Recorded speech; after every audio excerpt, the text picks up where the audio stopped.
Avertissement. Cette émission est le résultat de l'enregistrement d'une discussion semi-préparée n'ayant fait l'objet d'aucun montage et de très peu de coupures. Les opinions et commentaires émis par nos invités leur appartiennent et ne reflètent pas nécessairement la pensée des collaborateurs de Connaissez-vous. Nous préférons vous en avertir.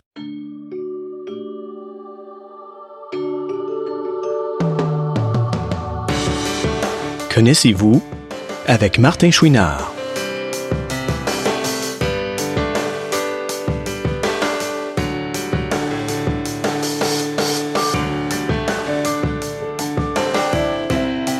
Cette semaine, Martin vous propose une sélection de quelques moments forts vécus à l'émission. Que de souvenirs en plus de 120 émissions. C'est incroyable tous les moments que ça a occasionné chez vous et évidemment chez moi aussi. Et j'avais le goût aujourd'hui pour conclure cette saison 2019-2020 de Connaissez-vous, de vous offrir... Je suis un peu inconfortable avec le principe, même je dirais. J'ai choisi d'appeler ça les moments forts de Martin. Et je l'ai dit un peu la semaine passée, il faut pas se vexer si vous n'êtes pas dans cette sélection-là. Premièrement, ça va être la sélection 2017-2018, parce que sinon, ça faisait beaucoup trop de moments, beaucoup trop d'extraits à présenter. Donc, on va se concentrer sur 2017-2018. Dans un deuxième temps, je suis allé de mémoire beaucoup, parce que j'avais pas le temps de réécouter toutes les émissions. Et en plus, bien, des moments forts, il y en a eu à chaque émission.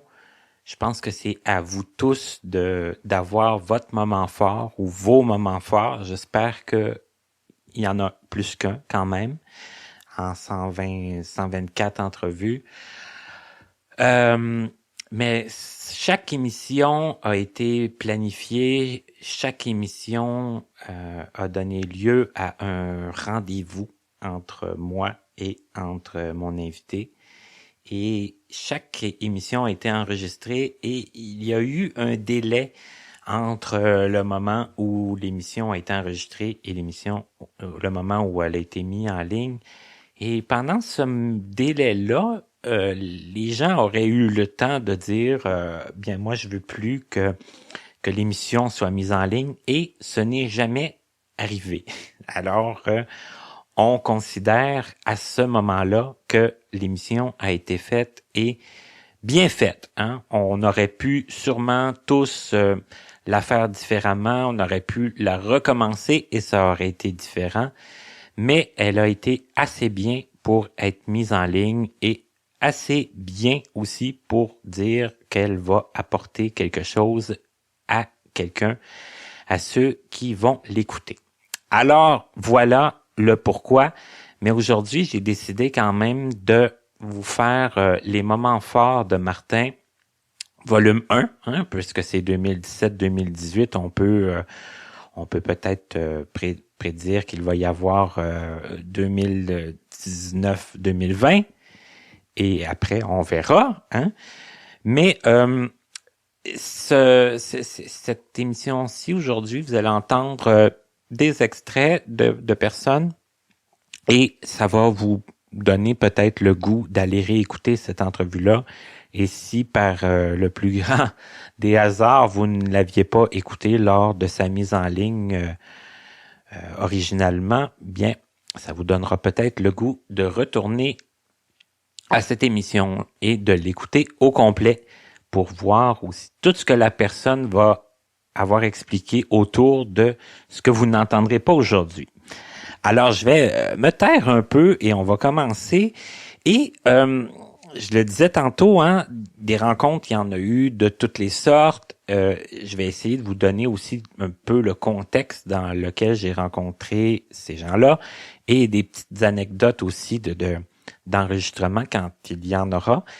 Et je veux commencer avec presque une des premières émissions de la série en mars 2017, plus précisément le 17 mars, la 3e émission de Connaissez-vous, qui s'est faite avec un monsieur que j'aime beaucoup, qui est très sympathique et que j'avais vraiment le goût de recevoir dans les premiers invités de Connaissez-vous, parce que je savais qu'il allait nous expliquer beaucoup de choses avec ses couleurs, avec son humour et avec sa joie de vivre que je considère contagieuse.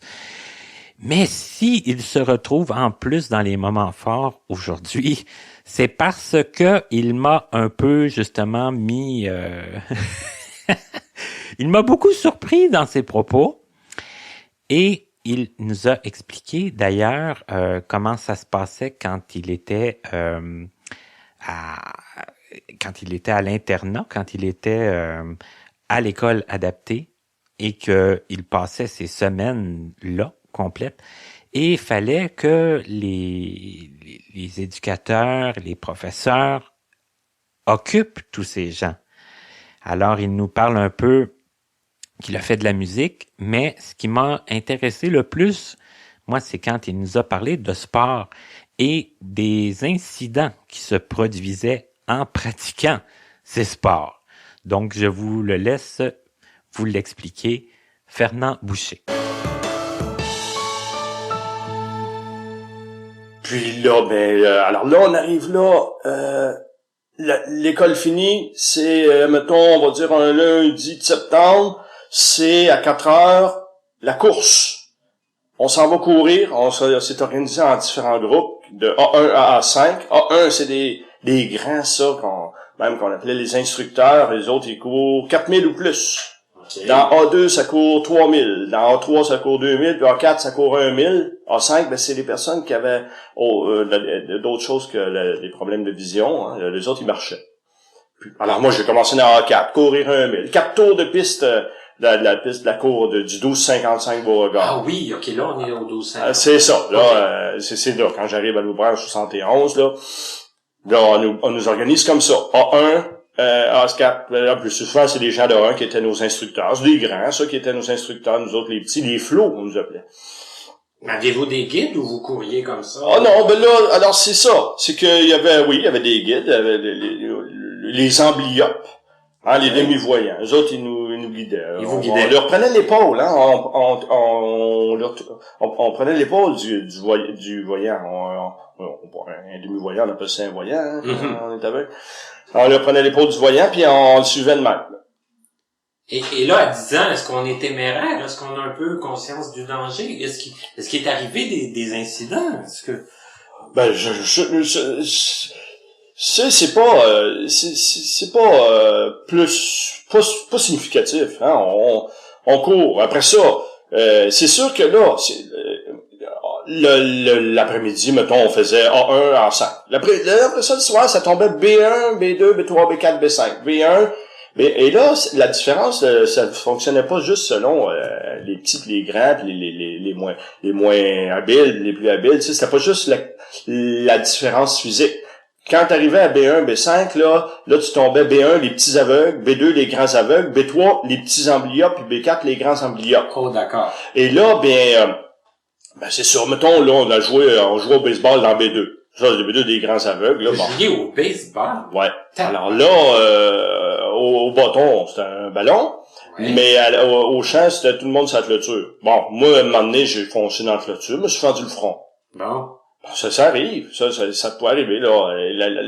L'éducateur m'amène à la chambre de moine pour les points de suture. L'autre fois, c'est l'autre gars qui me donne un coup de bâton sur la tête. Oui. Bon, ça fait une poque, ça a pas fendu, mais on était à l'hôpital aussi cette fois. C'est sûr qu'il y en a, mais il y en a partout, il y en a là aussi, hein. On a des accidents. Mais on joue pareil, les yeux. Et là, les études à travers ça, là, ils nous mettent, ils nous font, mais là, encore là, j'ai eu un choix. Quand ils m'ont envoyé au secondaire à Louis Braille, ils m'ont dit, tu continues, soit que tu fais ta 7e année. C'était la première année qu'il y avait du monde qui ferait pas leur 7e année. OK. Fait qu'ils disent, soit que tu fais ta 7e année en noir, hein, parce que moi, ils me faisaient, ils disaient, tu veux clair un peu, on te fera faire du noir. Puis, fait que, mais où, quoi, parce que, eux autres, À Nazareth, m'avait mis en braille, jusqu'à les 4 premières années. Après ça, les 2 années, j'ai fait en noir, puis là, ils m'ont dit, soit tu continues en noir en 7e, ou tu t'en vas en secondaire 1, ça venait de sortir, ce mot-là. Oui. Secondaire 1, mais on te retourne en braille. Oh, moi, j'ai dit, on m'en va en secondaire 1, on me retourne en braille. OK. Ça a été un choix aussi. Oui, comme un choix, ouais, que les éducateurs me donnaient, ben, on pensait que c'était mieux. C'est pareil comme moi, j'ai joué dans B3 puis dans B2. B3, c'était les petits voyants. OK. Mais quand c'est venu pour jouer dans B4 avec les grands voyants, là, j'étais pas de taille. Parce que moi, j'ai 3 problèmes de vision. Bon. Premier problème de vision, c'est que je vois pas de l'air. Mon deuxième problème de vision, c'est que je suis pas aveugle. Puis mon troisième problème de vision, c'est que je suis pas amblyophe, je suis pas demi-voyant, non. Oh, ça que t'es comme inclassable. Parce que j'ai pas de champ de vision. Ouais. J'ai une vision centrale. C'est ça. Alors, moi, quand je jouais dans B3 avec les demi-voyants, ben, j'étais pas de taille. Je voyais le ballon dans la main du lanceur, mais je la voyais plus rendu sur mon bâton. Alors, ce qui fait que là, et quand ça a été le temps de jouer avec les grands, ils m'ont fait jouer avec B2, avec les aveugles. Là, je voyais trop pour les aveugles, mais j'étais mis avec les deux. OK. J'étais mis avec les aveugles et les voyants. D'accord. Et ça doit être un peu quand même frustrant, certains moments. Ben là, on n'a pas le choix. Avec un cas comme moi, B3, dans B4, j'aurais pas été assez bon. B4, c'est ceux qui ont fait les bouts de Montréal par la suite, là. M'emmener, ça joue comme des moyens, ça. C'est une canne de jus de tomate, mais sinon, eux autres, ils voient pas loin, mais ils voient large, ils voient leur canne de jus de tomate quand elle est rendue proche d'eux autres, ils sont capables de la mettre sur le hockey puis de pousser jusque dans le but. Moi, la canne, j'ai avoué dans loin, mais quand j'arrive, je la vois plus. Fait que c'est pas la même sorte de vision. OK. Et là, finalement, t'as fait ton secondaire au complet. Ah, j'ai été le premier à faire mon secondaire 5 à l'école. Ah, pas vrai, le premier. Ben, moi, on était 3, là. OK. Parce que les autres, ils s'envoyaient en La polyvalente. première cohorte, là. Ouais, mais si on est pas, parce qu'ils en faisaient pas de secondaire 5, ils finissaient au secondaire 4, mais là, nous autres, on a fait secondaire 5. On était 3. Ce qui fait que moi, j'ai pas vécu la polyvalente, j'ai passé au cégep direct. Ça fait une adaptation de moins. Je vais dire, il y en a, là, quand je constate ça, que le monde a fait polyvalente, cégep, plusieurs adaptations. Ça, je n'ai eu une de moins, là. Fait que de faire une adaptation de moins pour toi, c'était une bonne chose. Ça avait pas... Ben, j'en ai qui ont arrêté à polyvalente. OK. Qui ont pas arrêté au cégep après. C'était trop Qui dur. trouvait la marche trop haute. Ben, ça devenait, à chaque adaptation, c'était épuisant, hein. Fait que, là, ils ont fait polyvalente, puis ils ont pas fait cégep. Puis là, ben, moi, j'ai comme pas eu à faire face à la polyvalente. J'aurais aimé ça, remarque-moi, mais ça m'a permis d'avoir de l'énergie pour quand je suis arrivé pour le cégep. Et là, comment ça se passe au cégep? Tu as été en... On sait pas trop ce qu'on veut. Moi, j'ai fait savais sciences pas? humaines, Okay. sciences administratives, un peu à cheval entre les deux. J'ai même essayé informatique. Je voulais même faire musique, mais j'étais pas de taille assez. Non, c'était pas vraiment moi. Informatique, ça devait être un peu impensable aussi. Non, parce que mes copains de classe, mes camarades de classe, ils ont été en informatique, ils allaient en Alberta dans ce temps-là, Oui, en formation, Alberta, ouais. okay. Puis ils ont fini technicien, ils ont fait des carrières au gouvernement en informatique. OK. Ben, avec encore là un bon résidu. Non, un avec un résidu, l'autre sans vision. Oui. OK. Puis en fait, puis sans compter que j'ai un autre copain de ma classe qui fait de l'informatique dans le privé, puis il a fait une carrière dans le privé aussi. Non, même pas moi, j'ai fait sciences humaines, moi. OK. Puis après ça, j'étais allé faire sociologie à l'UQAM. Passé mes années 80 à l'UQAM. Et là, c'était comment? Est-ce qu'il y avait des services au cégep? Il y avait les services, mais moi, je faisais plus avec ma vision. Okay. Puis j'avais une copine qui me lisait des livres pour les cours de français. Elle me disait ça sur mon GE, tu sais. Une copine voyante? Ouais, c'est ça, qui me disait sur mon GE. Mais tu sais, j'avais pas demandé, je demandais pas, je m'occupais pas de mes problèmes. Tu sais, je faisais ce que je pouvais, puis je me débrouillais par moi. Puis jusqu'à temps que ça a venu le temps avancé dans l'université où je voulais passer comme au 2e cycle, là, il fallait que je fasse... Tu sais, tant qu'on faisait les travaux en équipe, moi, je faisais la partie théorique, les autres faisaient la partie pratique. Ça allait bien. Mais quand c'est venu que c'est moi, il fallait que je fasse la partie pratique, là, puis là, j'avais pas vraiment assimilé les méthodes. Puis là, j'ai ça se compliquait un peu. J'ai pas pu suivre. Okay. Hein, puis là, parce que moi, je posais pas de questions. Moi, j'étais bon, je comprenais les textes que je lisais ou que je me faisais lire ou que j'entendais.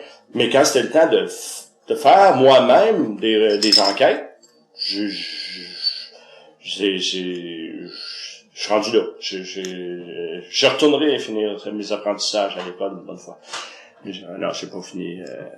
C'est ça, c'est parce que aujourd'hui, les gens, ils font des études, puis ils s'occupent d'adapter les études. Moi, je m'occupais plus ou moins de ça. Alors, c'est ça. J'ai quand même réussi là à faire de l'université.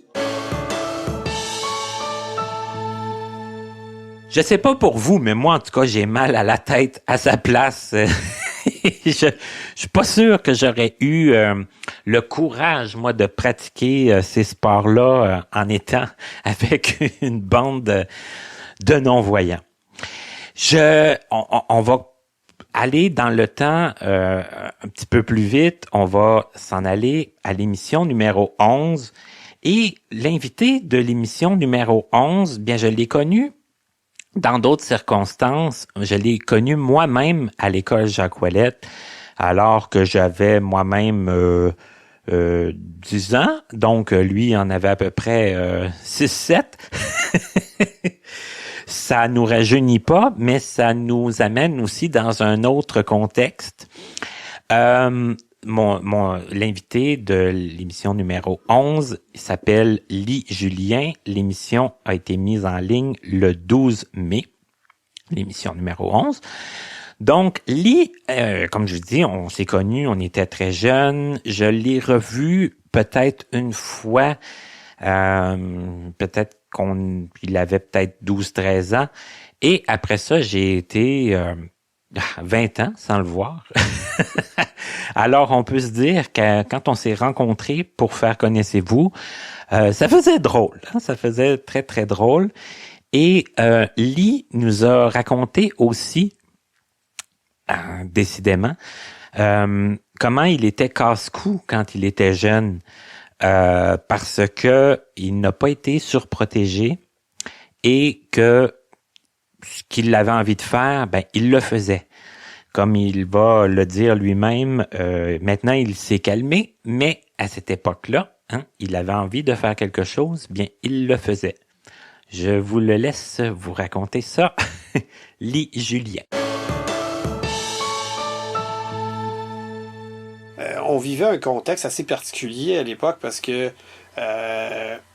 c'était une école où toutes sortes de gens étaient mélangés. Toutes sortes de personnes à problème, multi-handicap, etc. Donc, tu sais, j'ai jamais eu une classe plus nombreuse que 8. Ah, puis déjà 8, c'est beaucoup. C'était beaucoup, là, parce que j'ai déjà connu 5, 6. Nous autres, en 6e année, on était 2. Mais il nous ça, avait j'ai jamais entendu ça, c'est incroyable. Non, mais il nous avait jumelés. Comprenant le prof? Ou... Non, okay. 2. À part le prof. Mais il nous jumelait souvent avec, tu sais, 5e année, 4e ben année. Oui, mais c'est forcément... Mais 6e année, on était 2 inscrits. Ça que c'était pas beaucoup. Les gens peuvent pas s'imaginer qu'est-ce que ça fait de sortir du primaire quand que ça fait 6 ans que bon, d'abord, une classe de 6, là, tu peux pas commencer à faire le clown puis dire que c'est pas toi. Tu peux pas... Tu sais, tu as quand même une éducation là, ouais. Au poil, là, dans le sens où le prof, il a tout le temps du monde de t'aider, ou si le prof est compétent, bien sûr. Chose qui n'était pas toujours le cas. Mais, okay. Honnêtement, j'ai été chanceux malgré ça, parce que j'ai eu quand même 4 ans sur 6 ans, j'ai eu 4 ans d'un prof extraordinaire. Mais on va se dire quand même les vraies choses, là. C'est un choc quand tu sors de là puis tu t'en vas dans une école régulière. C'est incroyable. Mais incroyable. Moi, je vais me permettre de revenir dans mes souvenirs un peu, puis peut-être que ma perception est erronée là, par rapport à... Moi, j'étais jeune aussi, là. Mais tu déplaçais de l'air, toi, quand tu étais petit. On me dit ça, oui. Ben oui. Oui. Moi, je me rappelle de Lee qui déplaçait, qui bougeait. Mais c'est que, en fait, là, la raison, un peu, c'est que mes parents m'ont jamais empêché de rien faire. Et ça, je sais pas où ils ont trouvé la force de faire ça, parce que, tu sais, souvent, les parents sont plus portés à couver leur enfant parce qu'ils ont un problème, un handicap ou peu importe. Du moment qu'ils sont différents, là, ils se transforment. Mais moi, j'ai vraiment pas eu ça. Au contraire, mon père me racontait une anecdote que avant que je rentre à l'hôpital pour me faire opérer, c'est-à-dire me faire enlever le seul œil qui me restait, parce que là, ça devenait problématique, parce que le cancer est en train de... Il y avait trop de risques de se propager au cerveau, étant donné que c'est proche.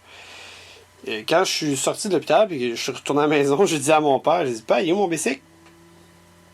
Puis mon père, ça l'a scié en deux.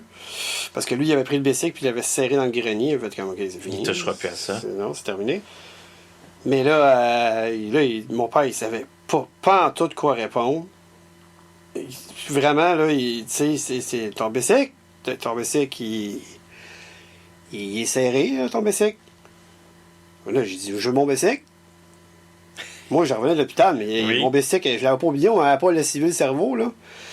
Fait que là, mon père, avec tout son change, monté au grenier, descendu de bicycle, puis il m'a laissé aller avec ça. Et j'imagine, là, oh mon Dieu. Ouais. Mais c'est ça. C'était cet événement-là qui a fait qu'ils se sont tout de suite acclimatés. Bon, il y avait, moi, je manquais pas de couilles. J'ai jamais eu peur de rien, contrairement à aujourd'hui. Aujourd'hui, t'as plus peur de Ça y est, je ferais jamais tout ce que j'ai fait dans ma vie là, quand j'étais jeune. C'est impensable. Je faisais du snowboard, je faisais du skateboard avec les amis. Moi, là, je faisais jamais, je m'empêche de faire ce que les autres faisaient. Oui, ben, OK. Puis je me suis pété à gueule, là. OK. Mais comme faut, là. Tu sais, mais je recommence encore. J'ai la tête la plus dure que la Terre a portée, sûrement. Puis ça a des bons et des mauvais côtés, parce que ça a fait en sorte que je suis la personne que je suis aujourd'hui. Mais c'est ça. Fait que cet événement-là a amené autre chose, qui fait que, juste à dire que, moi, je viens d'une famille, j'appelle ça une famille à gaz, parce que, bon, tu sais, mon père a toujours eu des 4 roues, des motos. Je pense qu'il y a eu comme, ils avaient déjà compté, à un moment donné, il y a eu comme 73 voitures différentes, des camions dans sa vie. Ouais, okay. Mon frère, c'est un mécano. Autant que moi, je suis dans la musique depuis l'âge de 8 ans. Mon frère, à 10 ans, il défaisait des motoneiges en pièces, puis il les modifiait, puis il remontait. Fait que, tu sais, c'est une famille à gaz. Fait que, là, mon frère, il avait un motocross, fait que là, j'en voulais un. Parce que moi, j'avais un mini-trail. En tout cas, pour ceux qui connaissent pas ça, c'est comme c'est comme une motocross, dans le fond, sauf qu'il n'y a pas de... Comment je peux dire ça? Hey boy.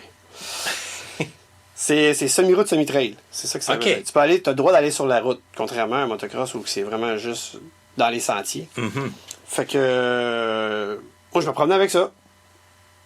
Puis il y avait ça dans mon camion, je le sortais, je faisais le tour de la maison, je faisais le tour des arbres, je me promenais avec ça. Puis même qu'à un moment donné, c'était très drôle parce que j'avais embarqué mon petit voisin en arrière de moi sur le semi-route semi-trail. Ton petit voisin qui voyait, là. Ah oui. OK. Puis moi, j'avais peut-être, je sais pas, moi, 10 ans, 11 ans. Puis lui, il en avait comme 6, 7.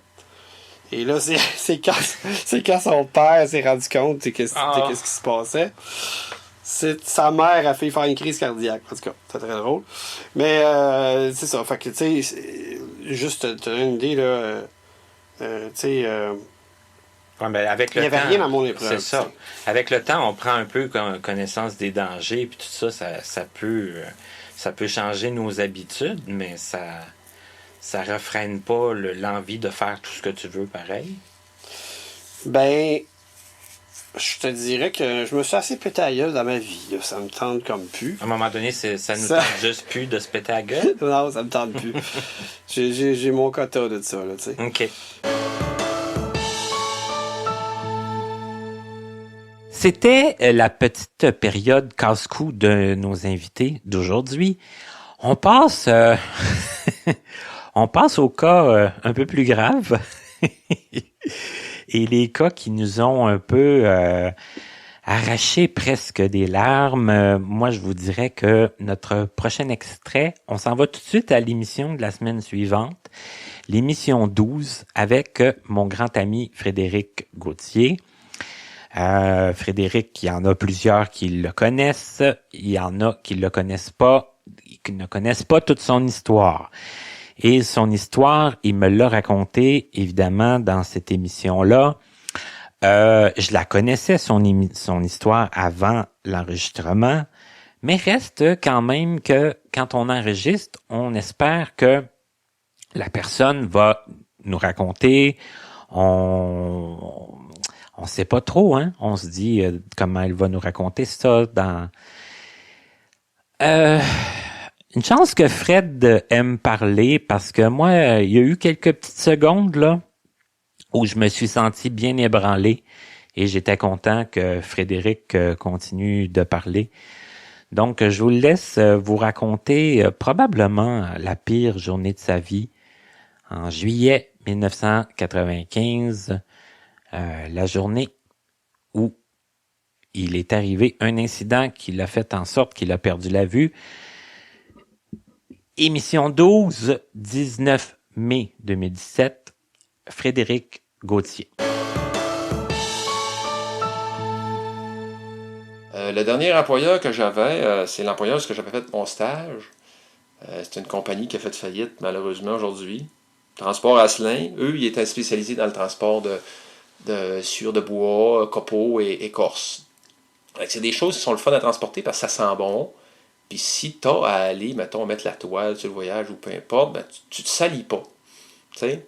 Au pire, aller, t'as des morceaux de sciure de bois sur toi, mais... C'est rien de bien. C'est rien. C'est pas comme transporter d'autres choses ou de l'asphalte, ça le colle en dessous des pieds, puis c'est pas intéressant. Là. OK, c'est qu'il y avait l'aspect des choses agréables à transporter. Oui, c'est ça. Puis c'est un employeur où il y avait un programme d'entretien de l'équipement qui était assez bien. Ça fait que l'entretien se faisait de façon régulière et tout. C'est qu'il n'y avait pas trop d'inquiétude. Oui, c'est ça. Comparé à d'autres employeurs, il y a un employeur que j'ai eu avant, que oui, on était bien payé, sauf que il y avait quelque chose sur le camion, tu allais voir les mécaniciens, puis c'était tout le temps avant que tu partes. Puis il n'y avait pas de programme d'entretien préventif de fait là.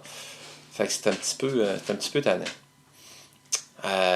Malheureusement, quand je travaillais là, il m'est arrivé un accident de travail. Une belle journée d'été, beau soleil. En 1995. En 95. Qui a chamboulé ta vie, forcément. Oui, ça a chamboulé ma vie complètement, du tout au tout. Je suis allé dans une scierie chercher des copeaux. Je m'en allais dans la région de Charlevoix, via le Bas-Saguenay.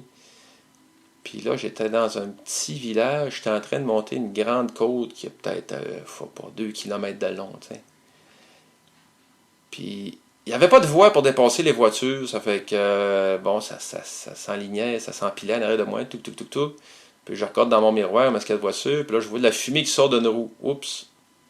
Ah, j'ai un problème. Fait que, dans la côte, il y avait c'était un magasin général, là. Ils vendaient de la liqueur, des chips, toutes sortes de choses, puis ils vendaient des matériaux de construction aussi. Fait que, dans un petit village, c'est bien pratique. Donc, il y avait une grande cour, je me parque là. Puis, je vais voir... Puis le feu t'avait pris dans la roue. Parce que dans le système de freinage d'un camion, tu as des points de lubrification que tu mets de la graisse de façon périodique. La façon que ça fonctionne, c'est qu'ils mettent le fusil à graisser. Pompe. Quand ça déborde, ça veut dire que c'est correct. Fait que tu as tout le temps de la graisse qui déborde, puis là, la poussière, le sable colle là, puis la graisse part pas nécessairement, elle peut rester là. Fait que ça a poigné en feu, mais c'était pas des flammes vives, là. Mm-hmm.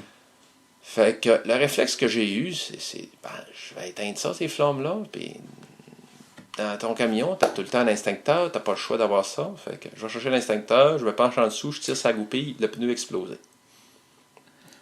J'ai pas eu le temps de vider mon instincteur. Fait que là, le pneu il a explosé, dans ma face, le trou s'est fait, ça je le savais pas, mais le trou s'est fait parce que j'avais le visage, c'est pas fait de l'autre bord, puis c'est pas fait à côté. Fait que tout l'air sous pression est arrivé dans mon visage. Fait que là, la lumière s'est fermée instantanément. J'ai arrêté de voir sur le champ. Je sais pas comment j'ai fait, mais j'ai réussi à sortir de là, puis j'ai marché un peu, puis j'ai pas marché vers la rue. On dirait que de façon intuitive, je me suis orienté vers la cour du dépanneur, j'ai fait quelques pas, puis là, je me suis couché à terre. Parce que là, c'est comme si j'avais reçu un gros coup de poing dans la face d'un géant. Forcément, ça... Mettons, j'ai pas perdu connaissance, mais j'étais Sonné. J'étais sonné pas à peu près. Mais là, j'avais un mal terrible, mais c'était tout au niveau du visage, là, tu sais. Fait que le propriétaire du dépanneur qui était venu me voir avant, puis j'avais dit, j'ai un problème, je vais éteindre ça. Il m'avait dit, pas de problème. Puis là, il est venu me revoir, là. Puis là, il est venu me porter secours, tu sais.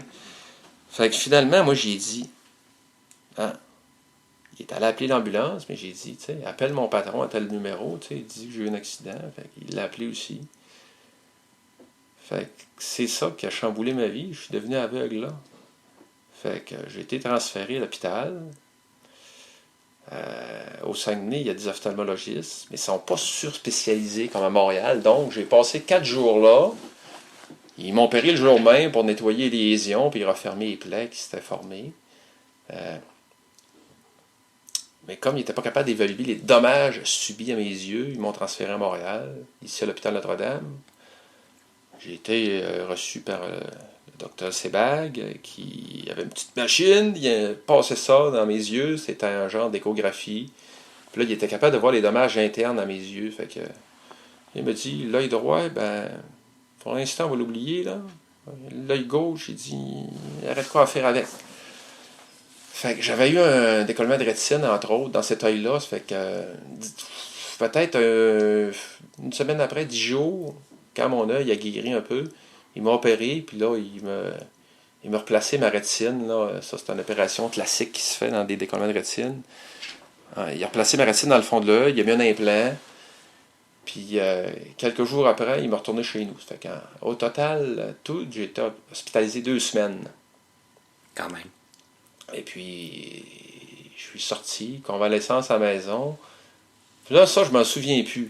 Mais là, j'avais des gouttes à mettre plusieurs fois par jour. Puis là, c'est sûr que là, j'avais mal à la tête. C'était atroce. Un moment donné, première fois que je me suis mis à revoir, je m'en souviens, fallait que je me force pour voir les yeux au début. Mes paupières, j'avais de l'inflammation, ils étaient enflés. Donc, ça restait fermé. Fait qu'il fallait que je me force pour ouvrir les yeux. Puis, un moment donné, je suis allé aux toilettes. Puis, j'avais un morceau de papier dans les mains. Puis là, j'ai dit, je pense que je le vois. Là, je l'ai bougé. J'ai dit, hey, ça bouge. Là, je dis, hey, man, hey, je vois le papier de toilette. Mais tu sais, je voyais pas grand-chose, là. Tu sais, je voyais... tu sais, c'était juste quasiment un contraste que je voyais. Mm-hmm. Puis là, là, ma rétine avait recommencé à fonctionner. Ça fait que là, la vision, elle a augmenté tranquillement, pas vite. Fait que là, j'ai repris de la vision. Ça s'est fait quand même assez rapidement. Assez rapidement parce que je me suis aperçu un moment donné que quand tu subis ce type d'opération-là, au début, tu dois garder la tête le plus vers le sol possible, regarder vers le plancher. Parce qu'ils te mettent du gaz dans l'œil, ça appuie sur la rétine. Apparemment que c'est ça qui aide à la fixer en place. Mais le gaz, lui, il s'en va tranquillement, pas vite. Un moment donné, le gaz en diminuant, là, au début, ça ne te cause pas de problème. Mais quand le niveau de gaz baisse, là, tu regardes à l'horizon, puis c'est comme si tu avais à moitié l'œil dans l'eau. Fait que tu vois une partie en haut, là, que tu vois normal, puis l'autre partie en bas, c'est comme si tu voyais dans l'eau. C'est assez bizarroïde, ça. On va changer de saison, mais on va rester un peu dans le dramatique. Il y avait un invité, figurez-vous, que j'avais entendu parler en Abitibi suite à un incident qui était arrivé aussi. Ça s'est passé en 1985. J'avais 10 ans, mais je m'en souviens.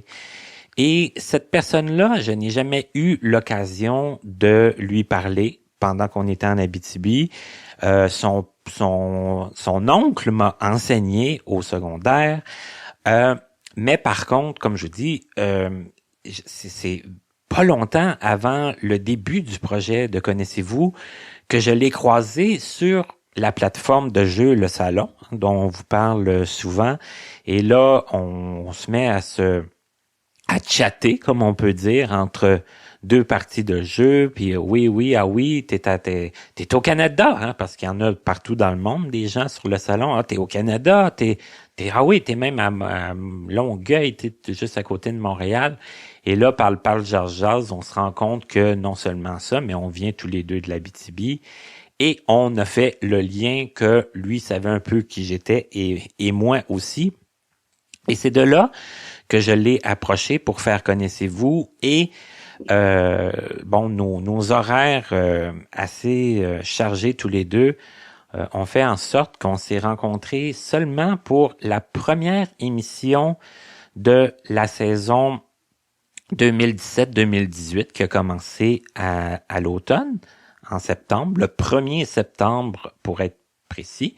C'était l'émission 19 avec Éric Sirois. Et là, vous allez voir que non seulement ce qu'il nous raconte a un ton dramatique parce que c'était dramatique, mais on sent l'émotion, on sent le malaise aussi qu'il y avait entre nous parce que je vous rappelle que c'était la première fois qu'on se rencontrait. On s'était parlé au téléphone, mais c'était la première fois qu'on se rencontrait. Et quand je voulais sélectionner l'extrait ces derniers jours, j'ai dit, mon Dieu, qu'on n'avait pas l'air à l'aise, on avait l'air comme un peu embarrassé de tout ça. Et ce qui est drôle, c'est que maintenant, on est devenus des très bons amis, donc ça serait très différent à refaire l'entrevue aujourd'hui. Mais dans le contexte, vous allez voir, c'est assez dramatique, mais je vous le laisse quand même vous raconter son histoire, en tout cas, encore une fois, l'incident qui a fait en sorte qu'il a perdu la vue, Éric Sirois. Ben, au départ, si je me souviens bien de mon secondaire 4, là, c'est une période où ça allait bien. Tu sais, je faisais le transfert, le changement d'école, je m'étais bien adapté, puis ça allait bien. Ma première année à l'Apollino. Je me souviens pas où j'ai commencé à filer moins bien. Ce que je sais, c'est que c'est arrivé progressivement. Mais selon moi, c'est vraiment durant le secondaire 5. Ben, à la base, j'étais quelqu'un qui était quand même plus réservé. J'étais pas nécessairement hyper à l'aise à parler comme en public. Et là, tranquillement, je commençais à moins filer, à plus me renfermer. Sans raison apparente, là. Ouais, j'arrêtais de faire du sport, ça m'intéressait plus. Je m'isolais beaucoup, je sortais presque plus. Là. Mes amis venaient me chercher, non, je tentais pas, j'avais comme toujours autre chose à faire qui était rien. Là. Fait que je m'isolais, puis je laissais tomber beaucoup d'activités. Là. C'est sûr que je commençais une dépression. Mais là, on se reporte en 1985 où, en tout cas, la dépression chez les jeunes, ça n'existait pas encore. On en parlait à micro fermé, c'est ça. Ouais, on parlait pas de ça. Il y avait encore moins de services. On n'avait pas les ressources. Là. On n'avait pas de ressources, puis on n'allait pas, comme tu dis, voir l'infirmière pour dire on se sent pas bien non, mentalement. Si ça saignait pas, t'allais pas voir l'infirmière. C'est ça. Puis quel autre intervenant qu'il y avait, c'était l'animateur de pastoral, je pense. C'est comme, il n'y en avait pas d'autres. Là. Les ressources étaient pas là. Puis, mais consciemment, je savais pas que je filais pas, là. Pour moi, j'étais juste peut-être fatigué ou ça me tentait moins. L'adolescence. Aussi. Puis là, c'est quand je disais en autant que je passe, là, c'était vraiment ça, là. Tu sais, je pouvais dire, moi, des 75-80, j'étais à l'aise. Puis, mais là, ça avait baissé, ça aussi, le standard, là, c'était 60, c'était ça la note de passé. C'était vraiment le de passé, là. Ouais. OK. Là, je perdais tout intérêt, là. Et ça, oui. Fait que tout ça, c'est arrivé tranquillement. Tu sais, on le sent pas venir, là. C'est progressif. Oui. À partir de là, j'ai quand même terminé et réussi mon secondaire. J'étais bien fier. En même temps, durant mon secondaire 5, j'ai fait l'armée de réserve à Rouen. OK. Puis je me suis quand même permis de finir recrue de l'année. Quand même, c'est bon. En dépression. Oui. Donc, j'avais une certaine facilité, je pense, à fonctionner, tout en étant là, vraiment inconfortable, puis j'étais pas bien dedans de moi, là, c'était évident. Mais j'arrivais à fonctionner. Donc, est-ce que ça te prenait comme comment je pourrais expliquer ça? Est-ce que ça te prenait comme un coup de pied au derrière que tu donnais toi-même puis ça allait, mais pas tant que ça. non. Je faisais mes activités, j'y allais. J'avais pas de problème. J'avais pas de problème de motivation nécessairement. Mais oui, ça me demandait de l'énergie, par exemple. Mais le fait, comme, mettons, je vais dire d'être fonctionnel, c'était dur de détecter que j'allais pas bien. Je parle de mon entourage. Bon, il récupère moins, il sort moins, mais... Il acceptait la situation comme ça. Puis... Oui.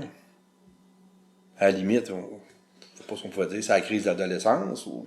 Je sais pas, là. Qu'on vit pas tous de la même façon. Ben non, c'est sûr. Fait que tout ça... Puis tes parents non plus. Non, on ne peut pas penser que... Il faut peut-être voir qu'il va moins bien, mais pas de la penser qu'il pouvait être en dépression majeure. Là. C'est ça. Ouais. Donc, de ce moment-là, la dernière fin de semaine de juin, je suis seul à la maison. Là, c'est après le bal puis tout ça, là. Ouais, le bal, j'ai même pas été. J'avais aucun intérêt à aller là. Ah, t'as pas été au bal? Non. OK. J'avais aucun intérêt à aller là. J'étais à la limite là, pour avoir une photo dans l'album de finissant. Là. Ah, OK. Ah non, je voulais pas me voir sur photo. J'étais pas bien, là. Mais est-ce que tu... Ouais, mais tu dis je voulais pas me voir. Est-ce que tu avais un problème de perception de toi-même? Est-ce que tu te considérais, je sais pas moi, pas à la hauteur de... Ben c'est ça la dépression, c'est que la perception de soi, elle est très négative. À tout niveau. Oui. Donc c'est ça là. Quelque part, j'avais pas le choix d'en arriver là quasiment. Mais c'est ça. Donc là tu disais au mois fin juin, t'étais chez toi. Ouais, mais je suis seul pour la fin de semaine. OK. Bon, mes parents sont partis pour la fin de semaine. Mon grand frère ne demeure plus à la maison. Mes petits frères étaient partis à leur camp. Et bon, je suis tombé sur une arme à feu où ça a été vraiment par hasard. C'est pas ça que je cherchais, mais je l'ai trouvé. Puis le fait d'avoir été dans l'armée, ben, j'ai appelé mon meilleur ami. Bon, on était tirés dans un champ. Regarde, l'Abitibi, c'est grand, c'est vaste. Puis il y a de la place pour faire des niaiseries. Puis je m'étais dit, l'arme, je la serrais pas parce qu'on va retourner tirer le lendemain. OK. Fait que j'ai pas serré le pistolet. Le soir, on était veillés avec mes chums. Je sortais pas beaucoup, mais là, c'est-tu parce que l'école était finie ou... On a passé une belle veillée. On a été niaiseux un peu avec l'auto. J'ai eu une belle contravention. Il était quand même le milieu de la nuit. Je suis rentré chez moi. À ce moment-là de ma vie, j'avais jamais pensé au suicide. Je dirais la pensée suicidaire la plus concrète que j'ai eue, ça serait-tu le fun de pas se réveiller le lendemain matin? OK. Donc, on se couche, on se réveille pas. C'était ma pensée suicidaire la plus concrète. Toute l'époque, je dirais de mon secondaire 5, là, j'y pensais des fois en me couchant le soir, serait-tu le fun de pas se réveiller? Mais ça n'a jamais été, j'ai jamais pensé à un plan ou à passer à l'acte, ça s'est jamais fait. OK. Mais le fameux soir où je suis rentré, là, j'étais débiné, le ticket, j'ai mis ça sur la table, puis le gun, il était à côté. Je suis tombé en état de crise, en état de panique. Je me contrôlais plus. Fait que moi, une tentative de suicide, j'y ai pas pensé, je l'ai fait. Bang. Tout simplement. Ben, je me souviens de certains... Cette période-là est vague un peu, là, c'est vraiment des flashs. Je sais que j'ai écrit une lettre. Je sais d'avoir fait certains gestes, puis ça, je trouve ça un petit peu capotant, là.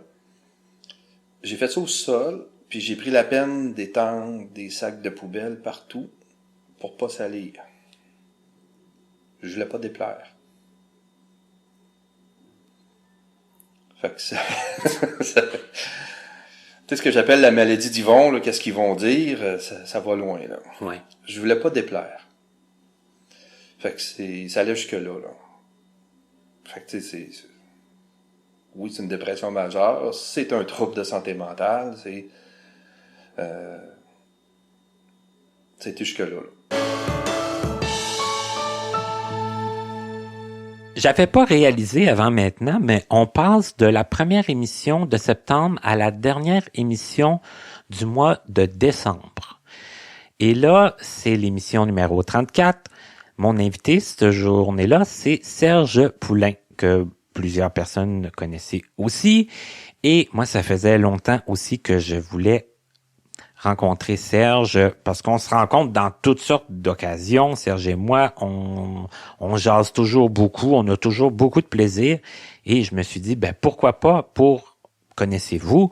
Et Serge a accepté, malgré qu'à ce moment-là, ça faisait pas tellement longtemps, en tout cas, qu'il avait accepté un nouvel emploi, puis tout ça.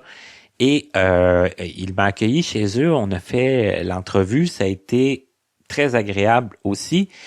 Mais encore une fois, Serge a eu des révélations qui m'ont jeté sur le derrière. Il nous raconte le tout début de sa vie, la naissance, comment on s'est aperçu qu'il était non-voyant et ce qui a causé sa non-voyance aussi. Et un petit peu les mentalités des gens. Hein. Et là, je vous fais une révélation que Serge va vous faire lui-même, mais on se rapporte au début des années 60, hein, quand même pas aux années 1800. Là. Début des années 60, mentalité de l'époque et ce qui m'a renversé. Je vous laisse, Serge, vous le raconter. Alors, écoute, je suis né en 1962, à Sainte-Croix-de-Binière. Pour situer les gens géographiquement, Sainte-Croix-de-Binière, c'est un petit village sur le bord de l'eau, sur la rive sud de Québec, à environ une vingtaine de kilomètres du pont de Québec, je dirais, en vous en venant vers l'ouest, donc en vous en venant vers Montréal.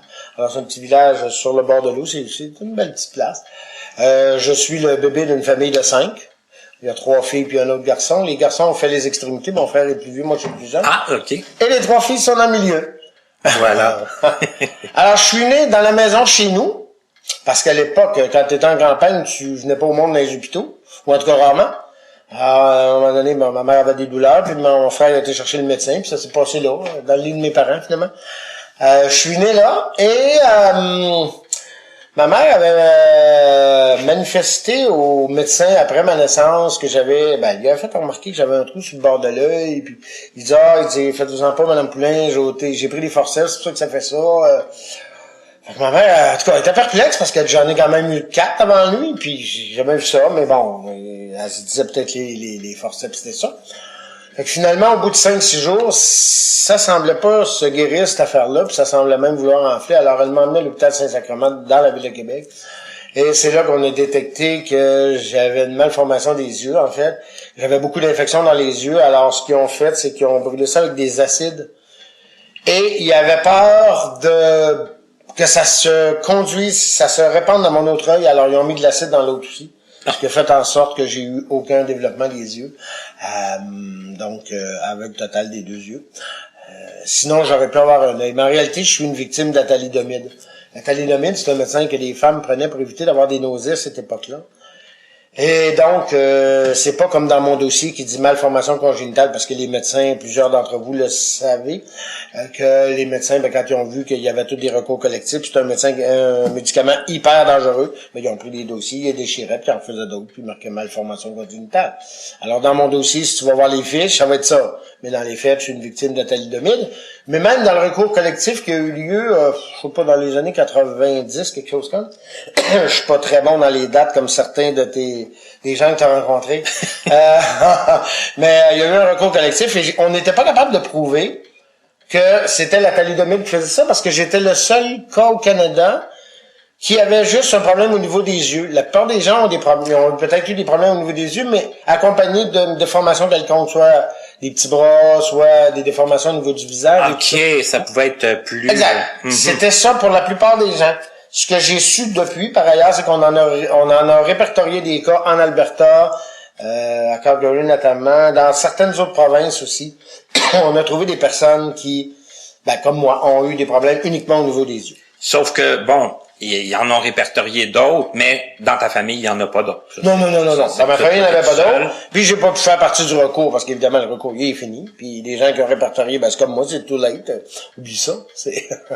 Alors donc, mais c'est pas grave. Ma mère s'en est voulu longtemps, parce que la seule façon dont on aurait peut-être eu une mini-chance, ça aurait été que ma mère ait encore en sa possession des bouteilles de thalidomide, ce qu'elle n'avait plus. Ben oui, mais là... D'ailleurs, elle l'a regretté toute sa vie, mais moi, j'avais expliqué, je me dis, écoute... On garde pas nécessairement ça. En tout cas, moi, j'ai jamais gardé mes bouteilles de Tylenol et autres. Je veux dire, s'il arrive de quoi, ça arrivera, mais qu'est-ce que tu veux?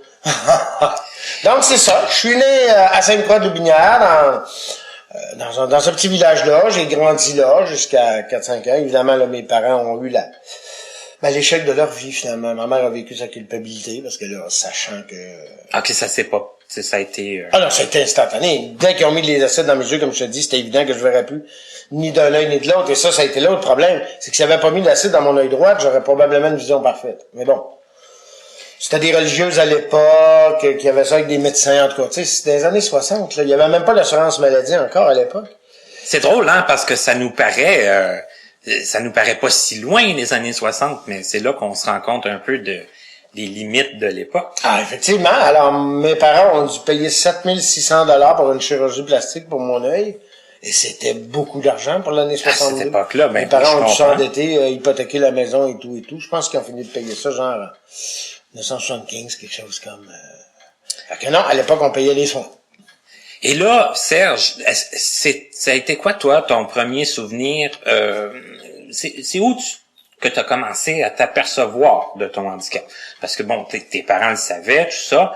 Tes frères et sœurs plus vieux, ils devaient te dorloter quand même, vu que tu étais le plus jeune. Puis, est-ce que tu as des souvenirs de ça un peu? Oui, j'ai des souvenirs de ça, mais moi, mon père avait... Parce que, encore à cette époque-là, Martin, toi, c'est une époque que tu connais pas, mais encore à cette époque-là, on cachait les personnes qui ont des handicaps. Ah, mon Dieu! Ah oui, on les cachait dans les greniers pour pas les voir. Bien sûr, dans beaucoup de cas, dans les campagnes particulièrement. Et moi, le frère de mon père, qui faisait des études universitaires à Montréal, il avait dit à mon père, si jamais on arrive et tu caches ton gars, tu vas le perdre. Bon, comment il aurait pu faire ça dans les faits, je ne sais pas. Mais mon père a eu très peur de ça. Alors, mon père, vite, m'a amené à faire les mêmes choses que tout le monde, le mieux possible, on va le dire comme ça. Fait que j'étais très dorloté, mais en même temps, mon père, c'était comme, OK, tu veux faire tel show, tu vas le faire, mais avec les conséquences que ça a. Fait que quand je te dirais que j'ai commencé à découvrir, jouant au ballon, des affaires de même, je comprenais pas pourquoi elles étaient beaucoup plus vite que moi, parce que mes sœurs, c'est sûr, je lançais le ballon de poignet, là. Mais de poignet pas. Mais ça, sur le coup, je réalisais pas. C'est quand j'ai commencé, à ma première année, je te dirais, à l'école Jean Talon à Québec, là, je revenais avec mes livres, puis je voulais montrer mes devoirs à ma sœur que j'apprenais à écrire en braille, puis elle me disait, je suis pas capable de les lire. Là, j'ai fait comme, oh, non, on n'est pas dans la même vie, là.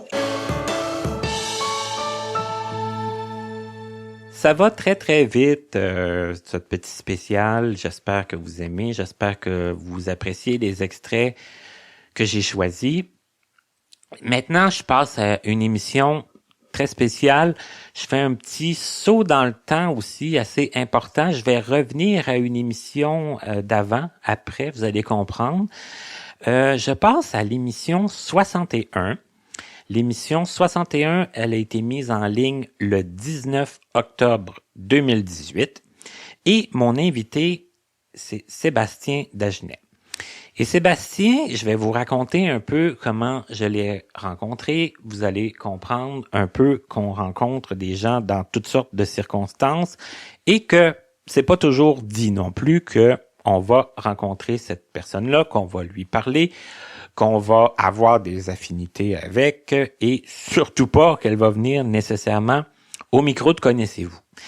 Donc, Sébastien Dagenet, je l'ai rencontré à l'Association des sports pour aveugles du Montréal métropolitain, la SAM, dans le cadre du Tour de l'île que la SAM organise à chaque année. Et je l'ai croisé très brièvement parce que Sébastien, il va d'ailleurs vous le dire dans l'entrevue, il est introverti. Donc, ce n'est pas nécessairement quelqu'un qui va beaucoup vers les autres et qui parle nécessairement très fort. Donc, dans un groupe de non-voyants, des fois, on a peut-être tendance à l'oublier un peu. Mais voyez-vous, on ne sait jamais ce que l'avenir nous réserve. peut-être 2 ans, en 2019, en 2018 plutôt, la SAM a organisé un voyage à Gatineau auquel j'ai pris part et Sébastien aussi. Et on s'est retrouvés dans le même véhicule pour se rendre à Gatineau, puis pour revenir à Montréal par après. Et là, bon, on avait comme à peu près 2 heures pour jaser. Et on aurait pu ne pas jaser non plus, mais on a jasé, Sébastien et moi. Et Sébastien m'a raconté son parcours qui, encore une fois, m'a renversé. Et aussi que j'ai dit à Sébastien, si ça t'intéresse de venir le raconter à Connaissez-vous, bien moi, ça me ferait plaisir. Et j'ai été très surpris, mais il a accepté. Et non seulement il a accepté, mais ça s'est fait. On a enregistré ça 1 mois et demi plus tard à peu près. Et la journée de l'enregistrement, ça a été très spécial aussi. Et je vous le raconte parce que ça, c'est pas dit dans l'enregistrement. Sébastien habite dans un bloc de la Fondation des aveugles du Québec, dans un bloc où je connais d'autres personnes et j'avais déjà été dans son immeuble, mais j'étais toujours allé en transport adapté. Et cette journée-là, je m'étais dit, bon, il fait beau, tout ça, je vais y aller en métro. Et rendu au métro, il y a une dame qui m'a offert de l'aide. Il m'a demandé si j'avais besoin d'aide pour me rendre où je m'en allais. Et finalement, elle est venue me reconduire jusque chez Sébastien. Mais quand je suis arrivé chez Sébastien, le ciel est devenu vraiment très, très sombre. C'était pas mal sûr qu'il allait avoir un orage. Et j'ai sonné chez Sébastien. Sébastien m'a fait entrer. Je suis monté chez eux. Et rendu chez eux, c'était le déluge. Ça fait que j'ai pensé beaucoup à la dame qui a dû se faire mouiller, c'est sûr. Et Sébastien a ouvert les fenêtres, il a fermé l'air climatisé et on entend la pluie dans l'enregistrement et j'ai tellement trouvé que ça avait donné une ambiance intéressante et j'en garde vraiment un souvenir. Mais là, je vais vous laisser Sébastien vous raconter, je vais me taire un peu et je vous rappelle juste que c'est l'émission 61 du 19 octobre 2018. Voilà Sébastien Dagenet. J'ai travaillé comme agent de sécurité de 2001 à 2008. OK. Pendant 7 ans. Là, rentré en 2008, j'avais... parce que dans la sécurité, le problème, c'est que tu n'as pas toujours ton 40 heures. Ça dépend. Des fois, tu peux avoir juste 24 heures par semaine. OK, ils peuvent pas te garantir... Ils peuvent pas te garantir ton 40 heures à toutes les semaines. OK. Ça dépend des contrats qu'ils ont, tu sais. Fait que j'étais tanné parce que en 2008, là, j'avais juste 24 heures par semaine. Puis tu sais, quand tu as un loyer à payer, c'est pas facile, tu sais. Puis on peut dire aussi peut-être, je sais pas, que tu avais eu un enfant aussi. Oui, en 2008, oui, j'avais eu ma fille Mélodie, qui est née le 15 décembre 2006. Alors, puis, bon, ça allait pas bien au travail, ça allait pas bien à la maison non plus. Alors, là, mon père, il m'a appelé, puis il m'a dit que lui non plus, ça allait plus bien avec sa blonde, puis que si je voulais, à ce moment-là, je pouvais aller vivre avec lui. Puis, à l'époque, comme je t'avais dit tout à l'heure, quand j'étais ado, ben là, j'étais trop rebelle pour ça. Ça n'aurait pas fonctionné. Ah, mais là, j'ai accepté son offre. J'ai dit, OK, père, j'ai dit, je vais aller... Ça faisait comme une occasion aussi de te rapprocher de ton père. C'est ça. Dans des moments où vous deux, ça allait plus ou moins bien. C'est ça. OK. Respectivement. C'est quand même intéressant. Lui avec sa blonde, puis moi avec la mienne, ça allait plus bien. Fait que j'étais allé vivre avec lui. Lui, à l'époque, il vivait à Granby. J'étais allé vivre j'ai vécu de 2008 à 2009 avec lui. Puis, rendu en 2009, moi puis mon ex, on continuait à se parler au téléphone, puis ça a donné que, bon, on a réessayé de vivre ensemble. Fait que là, je suis parti. Avant, faudrait que je vous explique. Quand je suis arrivé avec mon père en 2008, mon père, c'est un ancien chauffeur d'autobus de la STM. OK. Qui m'a dit, essaye donc d'appliquer à STM. Il cherche des chauffeurs. Okay. J'ai dit, OK. Fait que j'ai appliqué à la STM pour devenir un chauffeur d'autobus en 2008.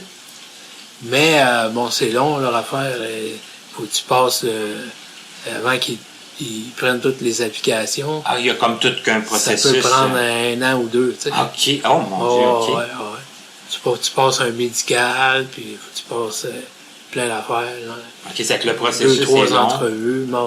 Là, j'imagine qu'entre-temps, tu sais pas, il faut que tu attendes. C'est ça. Entre-temps, vu que moi et mon ex, à l'époque, on s'était comme réconciliés, j'ai dit à mon père, je vais réessayer d'aller vivre avec ma blonde, puis merci pour l'hébergement, tu sais, il dit, pas de problème, mon gars, il dit, si ça marche pas avec ta blonde, tu veux revenir, ma porte sera toujours ouverte pour toi.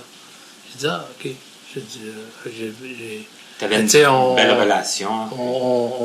Je peux pas dire qu'on n'a pas eu de friction, moi et mon père, mais c'est quand même, ça avait quand même assez bien été. OK. Fait que, mais là, en 2009, je suis revenu à Montréal, parce que ma blonde vivait à Montréal-Nord.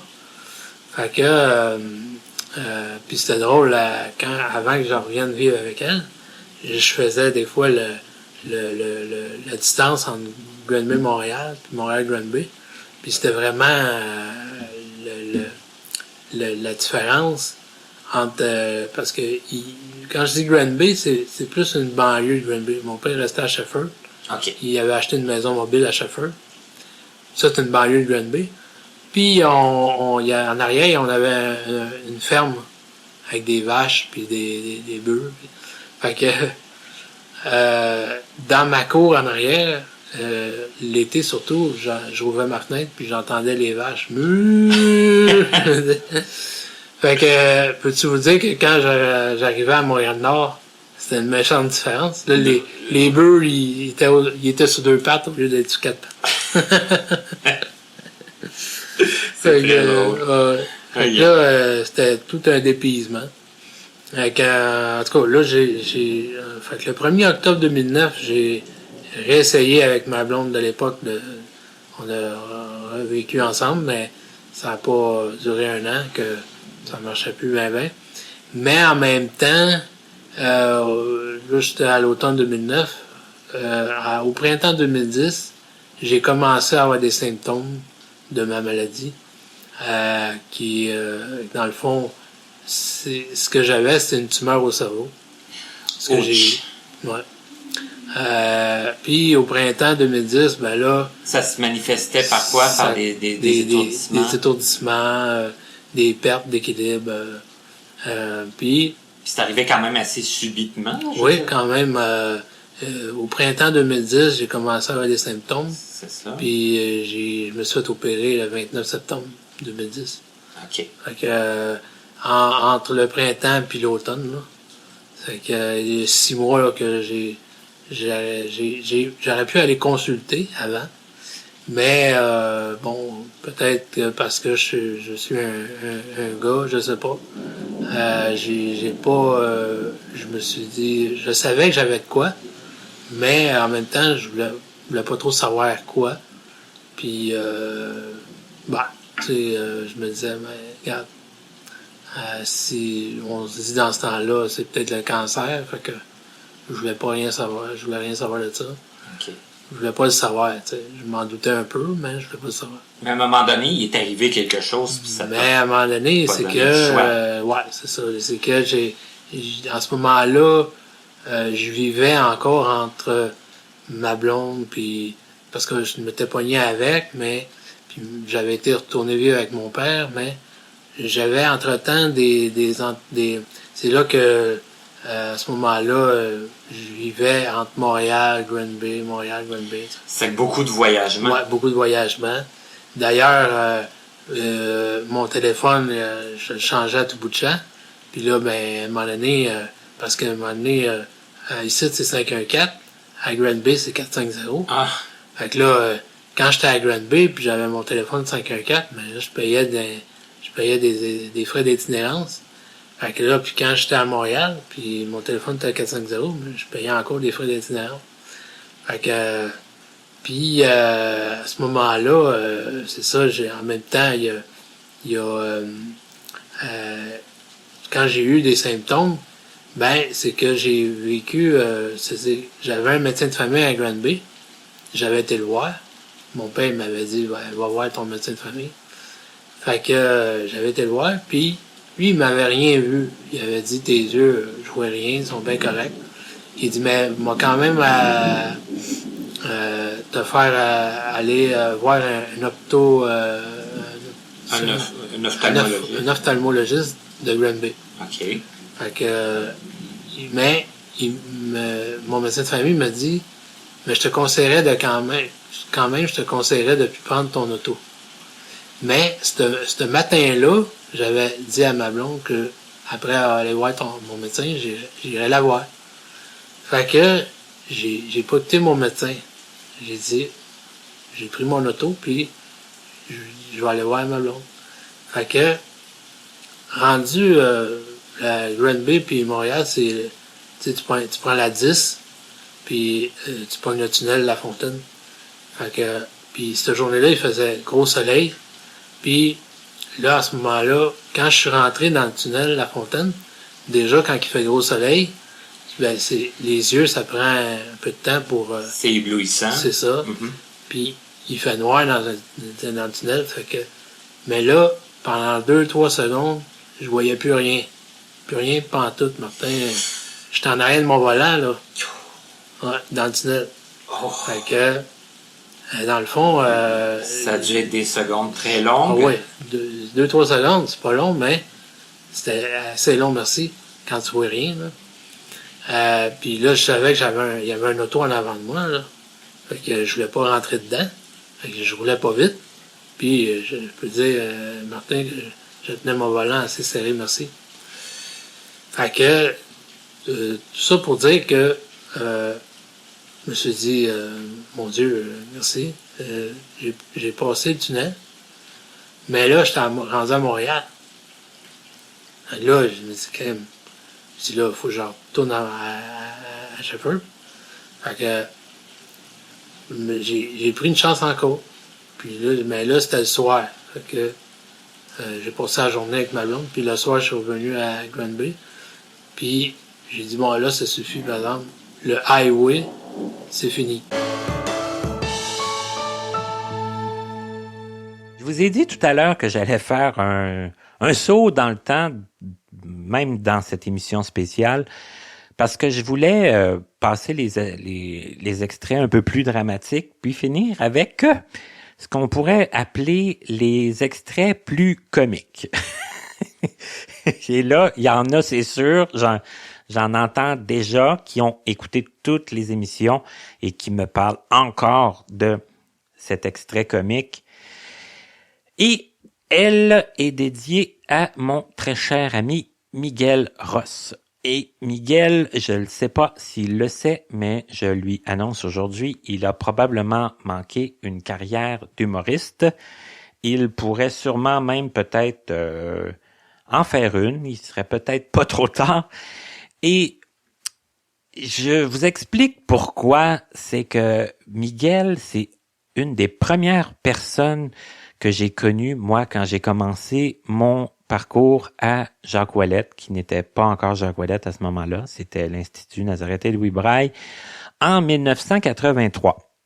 Et Miguel, je l'ai connu parce que on prenait le même autobus scolaire et forcément, bon, deux petits gars de à peu près du même âge, qui se mettent à parler, puis Miguel, très curieux. Il était rendu déjà, je pense, en 4e année, Miguel. Moi, j'étais en 2e année, quelque chose comme ça. Donc, on parle, jase, hein? On se fait des amis facilement et un ami déjà dans l'autobus. Ça commence très bien. Donc, Miguel, c'est quelqu'un qui bougeait beaucoup, qui parlait beaucoup, qui a déplacé beaucoup d'air dans l'école. Mais avant d'arriver à l'école, il a fait sa maternelle dans son école de quartier, et c'est ça que je veux qu'il vous raconte aujourd'hui. C'est son arrivée dans son école de quartier avec sa professeure très spéciale. Alors, je vous le laisse vous expliquer ça. 6 avril 2018, émission numéro 47, avec Miguel Ross. Ben, c'est parce que, premièrement, le fameux professeur qui était là, d'abord, il fallait l'appeler ma tante Thérèse. Ma tante? Ah oui. Ma tante? C'est la première fois que j'entends ça. Ma tante Thérèse. Un professeur qu'on doit appeler ma tante. OK. Ma tante Thérèse. D'accord. Écrivez-moi que cette ma tante Thérèse-là était quelque chose. C'était toute une ma tante Thérèse. Laissez-moi vous dire ça. Et comment qu'elle percevait ça, elle, avoir quelqu'un avec un problème de vision dans Elle avait de la difficulté avec ça. Elle avait de la misère au niveau du fait que je voyais pas, puis tout ça, tu sais. Puis je t'avoue que on pourrait dire, pas élever les enfants, tu sais, pas apprendre à enseigner, dresser. Je dirais dresser plus qu'enseigner. OK, toi, c'est dresser le terme que tu utiliserais. Oui. OK. Oui. Et là, concrètement, Miguel, qu'est-ce que tu te souviens de... Ah, je me souviens de tout. Je peux tout raconter ce que cette tante Thérèse faisait. Ben, donne-nous un exemple concret, là, parce que je pense que tu as piqué notre curiosité. Donc, cette tante Thérèse, ce qu'elle faisait, c'est que elle le matin, au début, quand les parents étaient là, parce que il faut comprendre que j'ai su que quand on rentrait à la maternelle, dans les débuts, au tout début, la mère ou le père venait surveiller devant l'école, voir si tout se passait bien dans la classe. OK. Donc, au tout début, quand ma mère était là, évidemment, la tante Thérèse, elle faisait sa file, en quelque part. Oui. Donc, elle disait aux gens, quand c'était le temps qu'elle voulait parler pour tous les élèves, elle disait « silence ». Fait que là, les gens se taisaient, puis tout ça. Mais de la minute que les parents sont partis, c'était plus silence. Un coup de sifflet. Comme pour les chiens. Exactement, là. Un gros coup de sifflet, là. Oh, bon. Tu sais, improvisation mixte qu'il y a pour titre, là. Ben, c'est à peu près ça, là. Comme un arbitre, là. Un coup de sifflet, là. Tu sais? OK. Et puis, évidemment, c'était quasiment comme à l'armée, là. Tu sais, quand c'était le temps de la sieste, elle nous disait sieste. Fait qu'il fallait aller chercher nos serviettes, les mettre par terre puis se coucher. Puis là, pour essayer de nous endormir, elle nous chantait le Haut-Canada. Ben voyons donc. Je te le jure, elle nous chantait le Haut-Canada. Puis à un moment donné, qu'est-ce que tu veux, moi, curieux comme je suis? Là, je disais, c'est quoi ça, cette affaire-là? Fait que, là, elle me disait, hey, tais-toi, toi! Fait que là... Ben, voyons donc! Au Canada? Ben oui. Hey, si on le chantait ensemble. Puis avec la voix de Grébiche, là. Au Canada! Oh boy! Terre de nos aïeux! Ça devait être de toute beauté. Oh, que c'était beau. Mais est-ce que vous vous endormiez avec ça? Pas en tout. C'est quand pas moi. Tabarnouche. Oh boy. Tu sais, elle nous donnait pas les explications. C'était toujours la même rengaine à tous les jours, là. OK. Tu sais? Vraiment, là. Et là... OK, ben... Est-ce que c'est l'événement le plus marquant, ça, Miguel? Ben, c'est que elle, disons que elle s'occupait des autres, mais elle s'occupait de moi moins. Fait que tu voyais qu'elle acceptait pas le fait que tout ça. Fait que ça, toi, déjà, tu l'as senti, que t'étais à part. Oui. Et là, bon, en maternelle, on fait plein d'activités quand même qui demandent... Ah, pour y participer, j'y participais, par exemple, aux activités. C'est juste que tu voyais que quand j'essayais d'y parler, elle était très distante. Okay. Par chance, il y avait sœur Marie-Paul Arsenault qui était là. Ah, OK. Qui m'a quand même accompagné le long de la maternelle parce que, écoute, je suis pas sûr que avec Tante Thérèse tout seul, j'aurais fait quelque chose de miraculeux. OK. Tu sais. Donc, j'ai, pour aussi bien dire, à un moment donné, il y a un événement, par exemple, qui est comique, mais qu'en réalité, c'était pas trop comique, mais ma mère, elle avait pris ma défense cette fois-là. C'est que à toutes les fois qu'il fallait que j'aille à la toilette, il fallait tout le temps qu'il y ait un petit gars ou une petite fille qui m'accompagne dans les toilettes, parce que ma tante Thérèse voulait pas que j'y aille tout seul dans les toilettes. OK. Puis les autres, y allaient tout seuls dans les toilettes. Fait que là, à un moment donné, je me suis écœuré. Parce que j'étais écœuré, tu sais, moi, quelque part, j'avais beau être petit, mais mon intimité dans les toilettes, je pouvais-tu pisser tranquille dans les toilettes?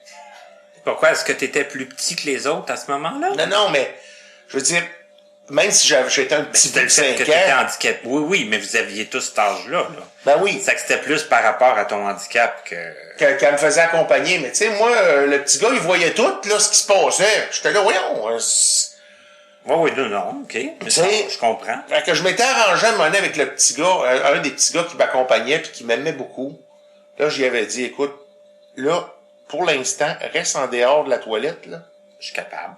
Je vais te montrer que je suis capable, mais c'est parce que je veux pas que tu vois ce qui va se passer. Ça, c'est ma mère qui me l'a conté, OK? Ça, je m'en souvenais pas, mais faut dire que j'ai fait... De toute façon, j'ai toujours été, moi, dans la vie, fonceur. J'ai toujours voulu faire valoir mes points. Puis quand ça marche pas, ça marche pas. Puis c'est bien de valeur, mais tu vas le savoir. Tu sais? Fait que, à un moment donné, je suis dans la toilette. Je pogne le couvert du réservoir de la toilette. Puis je le pitch dans les airs, puis je le fais tomber à terre. Casse le couvert du réservoir de la toilette. Évidemment, quand tante Thérèse a entendu du bruit, là... Qu'est-ce qui se passe, là? Fait que là, elle s'est envenue, puis elle a constaté le dégât, évidemment. On a demandé à mes parents de venir me chercher, parce qu'évidemment, eux autres, ils acceptaient pas ça. Quand ma mère a eu l'appel de l'école de Maricourt, elle a dit, écoutez bien, là, vous êtes même pas capable de le laisser, ne serait-ce qu'autonome, 1 minute pour aller aux toilettes. Il a bien fait de le faire, avez-vous compris? Fait que finalement, le restant de l'année, j'ai pu aller aux toilettes tout seul. Alors, quand je vous disais petit comique, je pense que j'avais quand même pas complètement tort, mais allez-vous-en pas trop loin parce que j'ai décidé, comme Miguel, c'est notre humoriste de service, j'ai décidé de mettre un deuxième extrait avec Miguel, un petit peu plus court celui-là, mais quand même assez assez quelque chose, je vous dirais. Et alors que là, il est rendu à l'école adaptée et qu'il continue à faire son exploration de petit garçon tannant et curieux. Donc, deuxième extrait avec Miguel. Fait que l'idée, c'est qu'à un moment donné, on a eu le malheur, ok, quand j'allais me baigner à la piscine, on a eu le malheur de me montrer le petit local où était situé le filtreur à piscine. Évidemment, ça devenait un nouveau le petit local était barré. Mm-hmm. Mais il y a quelqu'un, un jour, qui a eu le malheur de le laisser débarrer. Oh non. Oh, quelle joie! Donc, je suis rentré dans cette salle du filtreur de piscine et j'ai commencé à tatiner un peu partout. Et je voyais qu'il y avait des valves de toutes sortes. Oh non! Et je me suis amusé à les tourner. Et je voyais que le bruit changeait. Et tout. Là, il y avait des gens dans la piscine? Oui, absolument. Puis là, à un moment donné, l'eau Toi, t'aurais dû être dans la piscine ou? Non. C'était une autre classe qui était là. C'était ma classe. Fait que là, l'eau s'est m'a monté, à un moment donné, elle s'est m'a baissé, à un moment donné, elle s'est m'a refroidir, à réchauffer. En tout cas, j'ai joué avec ça un bon bout de temps. À un moment donné, puis mais le pire, c'est parce que j'aurais pu, sérieusement, là, si ça continuait comme ça, là, j'aurais pu faire en sorte de faire une inondation dans le filtreur de la piscine. Là. Parce que les tanks qui étaient là, à un moment donné, ça serait tellement rempli que ça aurait pu... Ça aurait tout débordé. Oui, ça aurait pu vraiment faire quelque chose de grave. Là, tu sais. Je reconnais. Oui, mais là, on s'entend que t'étais un enfant. Oui. Hein, curieux de nature. Puis qu'il y a quelqu'un qui avait malencontreusement oublié de barrer la porte. Exactement. Et je voulais tellement l'espérer. Je l'espérais. Tu sais, dans la vie, quand on espère quelque chose, là, puis qu'on le veut, là, ben, même si t'es enfant, ça finit toujours par se réaliser par la force des choses. Et là, ça, c'était quelque chose que tu souhaitais ardemment. Ah, que je caressais. Absolument. Je le souhaitais ardemment. Je caressais ce rêve depuis longtemps. Donc,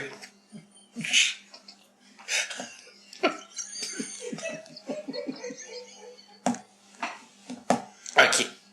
Mais là, à un moment donné, est-ce que quelqu'un est venu te sortir de... Ben, c'est Gisèle-là qui m'a surpris. Oh, mon Dieu, Gisèle-là, oui. Gisèle-là, par contre, elle a été douce, tu sais. OK. Elle est venue me voir, m'a dit, Miguel, qu'est-ce que tu fais là? Tu sais, sur le coup, comme ça a été l'effet de surprise. Qu'est-ce que tu fais là, tu sais?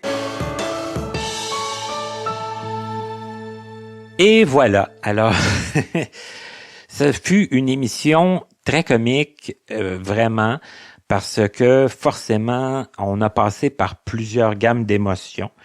Parce que Miguel, bon, il a été comique et après, il a été quand même assez sérieux. Il nous a parlé de ses projets de carrière, de ses difficultés à se trouver des projets, mais aussi de son entreprise qu'il a mis sur pied pour fournir des ordinateurs à des personnes qui en avaient besoin, et aussi de l'arrivée de la paternité dans sa vie, qui est arrivée alors qu'il était quand même assez jeune, et dont il a accepté de nous parler, parce que c'est pas tout le monde non plus qui a accepté de nous parler des choses plus personnelles. La connaissez-vous? Miguel, lui, a accepté de le faire. Alors, merci Miguel pour toutes tes tes révélations. Mais pour aujourd'hui, on va te remercier pour les extraits comiques.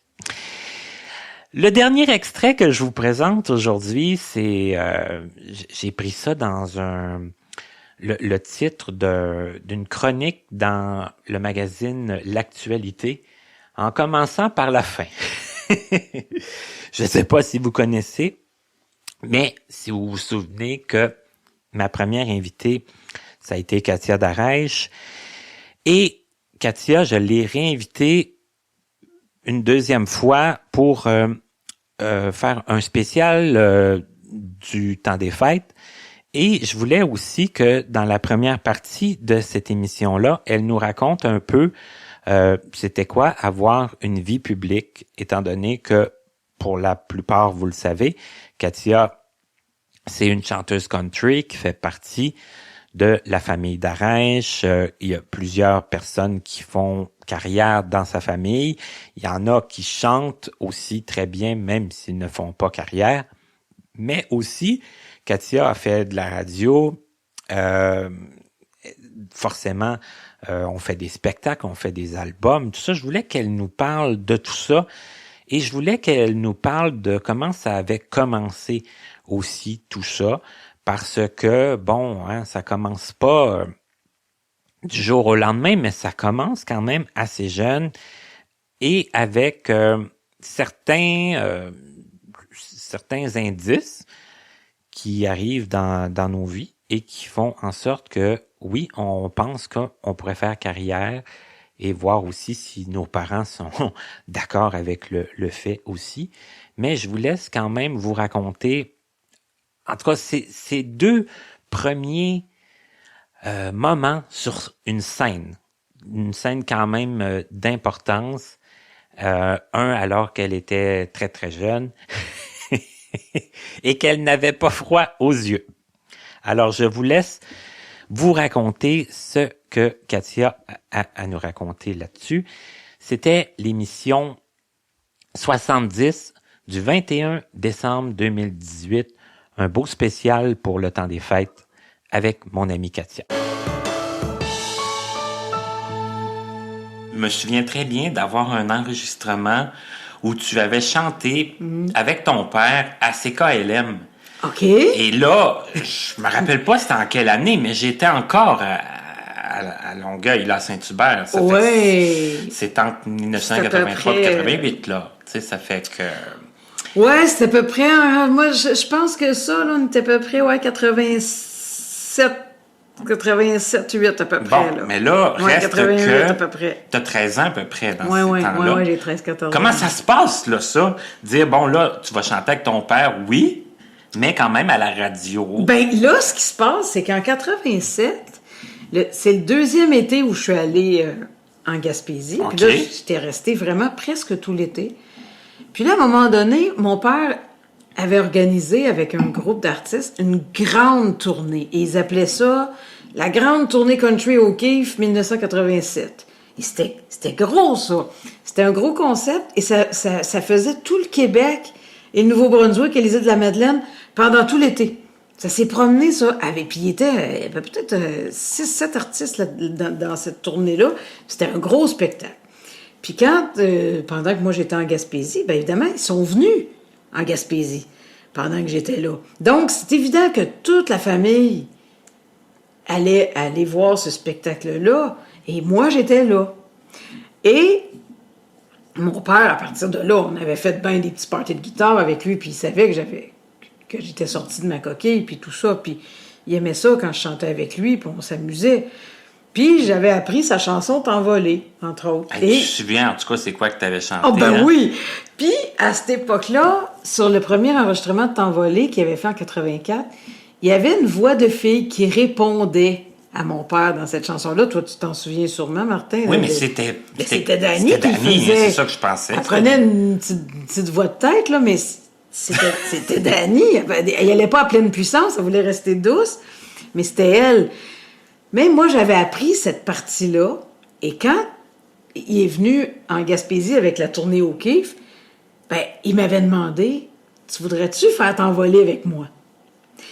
Puis c'est comme ça, la première fois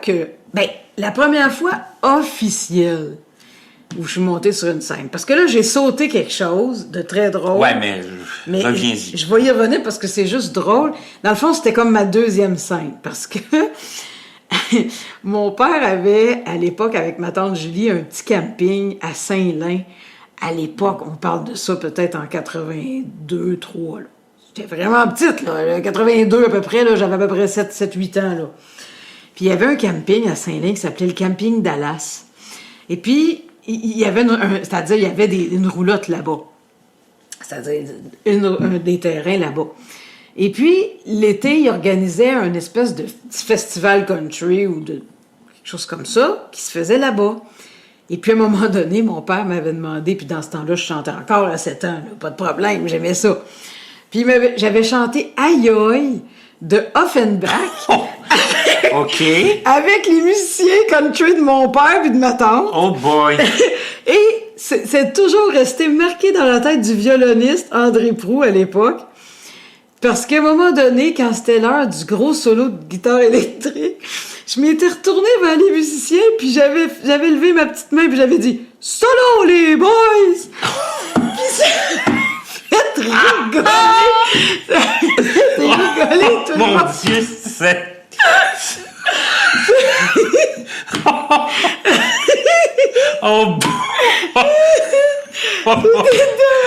Dieu!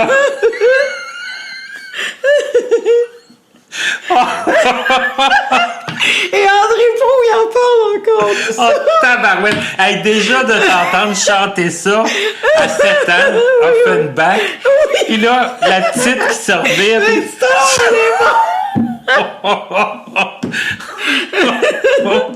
C'était tout un numéro quand même. Il y a personne qui t'avait dit de faire ça. Ben non, mais j'ai peut-être déjà entendu mon père dire ça, là, on l'a pas dit, j'ai peut-être déjà entendu mon père. Moi, j'ai décidé. Oh et tout le monde avait trouvé ça drôle. Moi, je me trouvais hot, tu sais. Ben oui, je comprends. Aïe, aïe.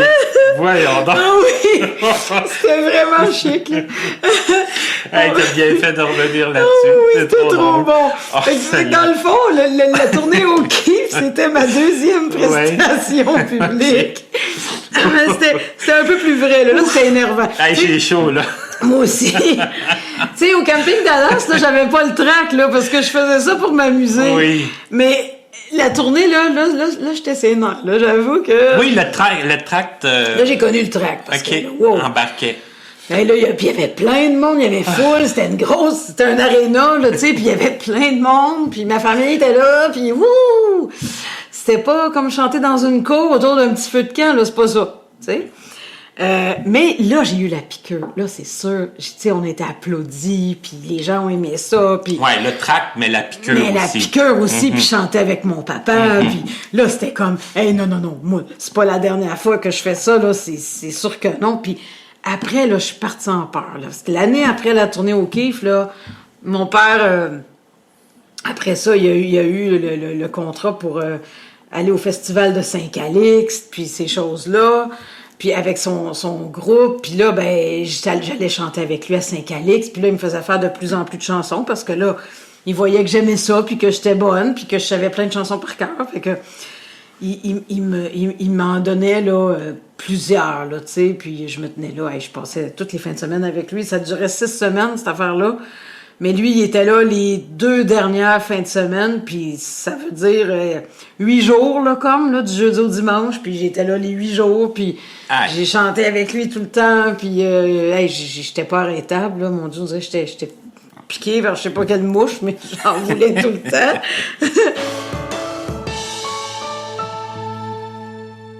Ça m'a fait quelque chose de me replonger un petit peu quand même dans ces émissions-là, parce qu'il fallait quand même que j'aille sélectionner les extraits pour vous les faire jouer aujourd'hui. Ça m'a moi-même fait prendre conscience que des fois, au moment d'enregistrer l'émission versus le moment où je les réécoute, c'est 2 choses complètement différentes. Hein. Des fois, forcément, quand on est avec la personne, on veut que l'enregistrement se passe bien, que l'entrevue se passe bien. Il y a la technique, il y a plein de choses qui entrent en ligne de compte. On veut que tout soit le plus parfait possible. Des fois, on peut être distrait ou du moins pas comprendre l'entrevue exactement de la façon qu'elle se passe. Quand on la réécoute, des fois, ça nous amène d'autres éléments. Et c'est ça que j'ai vécu en faisant cette sélection aujourd'hui pour vous. Il me reste à vous remercier tous et toutes d'écouter les entrevues, d'aller les chercher sur le net. Je sais qu'il y en a qui les téléchargent, qui les conservent. Tant mieux, c'est là pour ça. J'espère que de plus en plus de gens le feront. Les entrevues sont disponibles sur YouTube, ils sont disponibles sur mon site internet. Vous pouvez vous abonner à la chaîne YouTube, vous pouvez vous abonner à l'infolettre aussi de mon site. Et sachez qu'il y a toujours possibilité de communiquer avec moi si vous avez quelques problèmes, que ce soit à trouver une émission précise ou à avoir accès aux émissions. Ça va me faire plaisir de vous aider. Donc, vous qui écoutez, vous qui avez accepté de participer ou qui participerez dans le futur, parce que je vous dirais, on est en mai 2020, je ne crois pas que le projet, connaissez-vous, soit terminé, parce que, pour la simple et bonne raison, c'est que Je ne veux pas que ce soit terminé. Je pense que le projet pourrait prendre d'autres formes, mais même dans sa forme actuelle, je pense que il y a des gens qui pourraient encore venir raconter leur vécu. D'ailleurs, il y en a qui m'ont dit oui, et ce sera encore de trouver un temps. Là, évidemment, avec tout ce qu'on a vécu ce printemps, ça n'a pas aidé les rapprochements sociaux, mais un jour, ça reviendra et un jour, on pourra continuer de se rencontrer pour faire des entrevues. Parce que il y en a plusieurs qui m'ont dit que je devrais faire des entrevues par téléphone. Et oui, mais non, parce que c'est pas ça le projet Connaissez-vous. Il y a eu une entrevue qui a été faite à distance et je suis content de l'avoir fait, mais ce n'est pas ça que j'avais imaginé en faisant le projet. Et il y a eu les appels téléphoniques que vous avez entendus la semaine dernière, mais encore là, c'est pas ça. À la base, le projet Connaissez-vous. À la base, le projet, c'est de se rencontrer, de créer un moment pour se rencontrer et de le faire et d'enregistrer en personne. Donc, je ne crois pas que le projet soit terminé, donc je pense que vous allez sûrement avoir encore la chance d'entendre le témoignage de ceux qui accepteront bien de vous le livrer. Cependant, je ne peux pas vous dire quand et je ne peux pas vous dire exactement comment ça va se faire parce que il y a des choses qui doivent se régler d'ici là. Je ne sais pas si j'ai le droit de vous le dire, mais je vais vous le dire. Il y a mon acolyte du début, qui est Stéphane Pilon, qui m'a signalé qu'il désirait se retirer.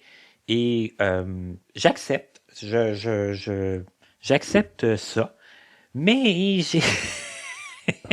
j'ai peut-être pas encore dit mon dernier mot pour essayer de le convaincre de le garder encore impliqué d'une façon ou d'une autre dans le projet, qui se retire pas complètement, mais je peux pas vous dire s'il va accepter les pourparlers ne sont pas encore faits.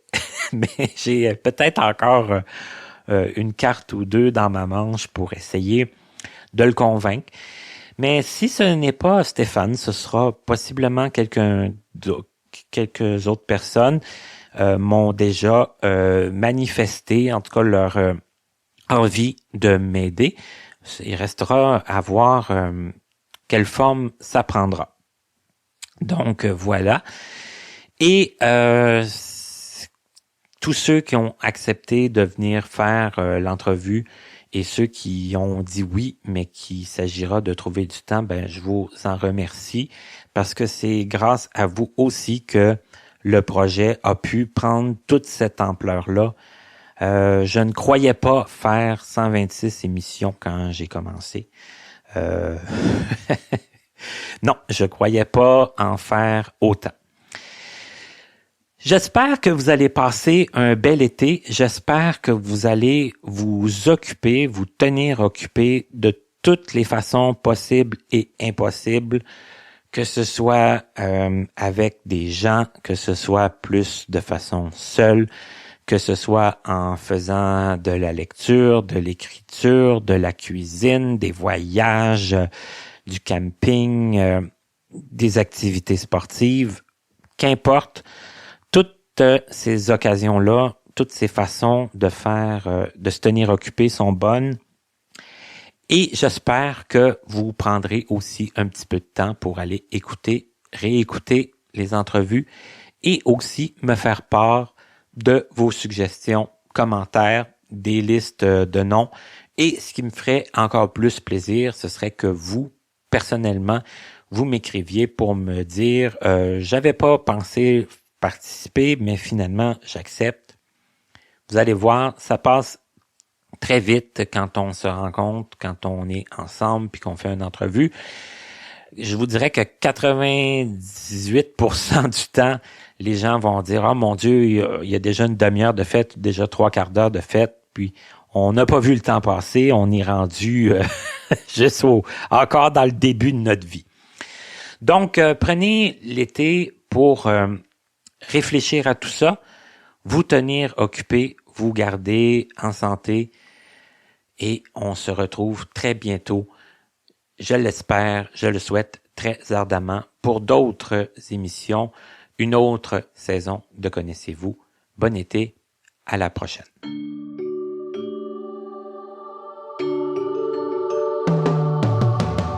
Vous venez d'écouter Connaissez-vous avec Martin Chouinard. Présentateur, Stéphane Pilon en collaboration avec Papillon Sonic. Voix du générique, Joel Pucci. Notre site web est toujours disponible au www.martinchouinard.com. Notre adresse courriel est connaissez-vous2017@gmail.com sans tiret. Nous attendons vos commentaires et suggestions.